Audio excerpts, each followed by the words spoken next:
জরুরি সবচেয়ে গুরুত্বপূর্ণ তিনটা দাবি।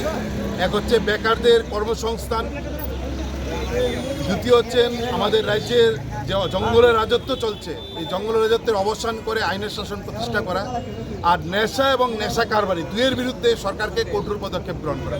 এই তিনটা দাবি নিয়ে ডিওয়াইএফ এবং কেএফ গোটা রাজ্যে আমরা আন্দোলনে নেমেছি। নানা স্তরে আন্দোলন তৈরি হচ্ছে। তার পরবর্তী সময়ে মহকুমা স্তরে পদযাত্রা সংগঠিত হবে। আমরা মানুষের কাছে আমাদের বক্তব্য নিয়ে যাচ্ছি।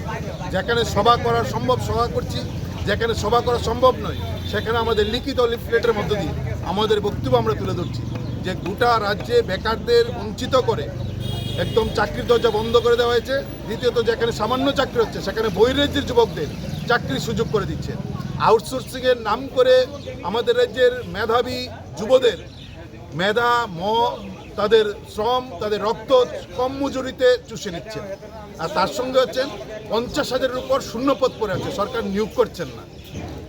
টিআরবিটি পরীক্ষা নিচ্ছেন না, পরীক্ষা নিলে ফলাফল দেয় না, ফলাফল দিলে সরকার নিয়োগ করেন না।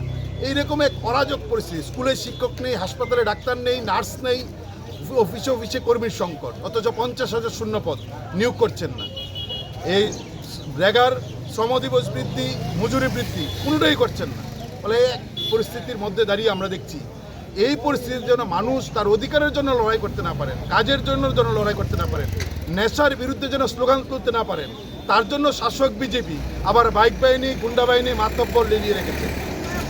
মানে নেশার বিরুদ্ধে স্লোগান করলেও বিজেপি আক্রমণ করেন, কাজের দাবিতে মিছিল করলে বিজেপি আক্রমণ করেন। বলে এই যে নৈরাজ্য, আমাদের এই যে আমরা আক্রান্ত বামপন্থীরা, তার সঙ্গে পুলিশ আক্রান্ত, নার্স আক্রান্ত, ডাক্তার আক্রান্ত, সাংবাদিক আক্রান্ত, পুলিশকে নেশা কারবারিরা খুন করছেন, জোয়ারিরা পেটাচ্ছেন, শিক্ষককে ছাত্ররা মারছেন, ডাক্তারকে রোগীর পরিজনরা মারছেন। এই পরিস্থিতিতে এই জঙ্গলের রাজত্ব অবসান আমরা চাই। আর নেশা এবং নেশার বাণিজ্য এটা সরকারের আষ্টে পৃষ্ঠে বাধা, সম্পূর্ণভাবে তার জন্য দায়ী। সমাজ রাজ্যটা শেষ হয়ে যাচ্ছে। গোটা দেশের মধ্যে ত্রিপুরা এখন নেশার রাজধানীতে পরিণত হয়েছে। এই নেশার বিরুদ্ধে কঠোর ব্যবস্থা সরকারকে গ্রহণ করা, এই দাবিগুলো আমরা মনে করেছি। বধিরকে শোনার জন্য উচ্চ কণ্ঠের প্রয়োজন। এই বধিরের কানে আমাদের শব্দ পৌঁছানোর জন্য আমরা এই ধরনের নানা কর্মসূচি নিয়ে আমরা রাস্তায় নেমেছি।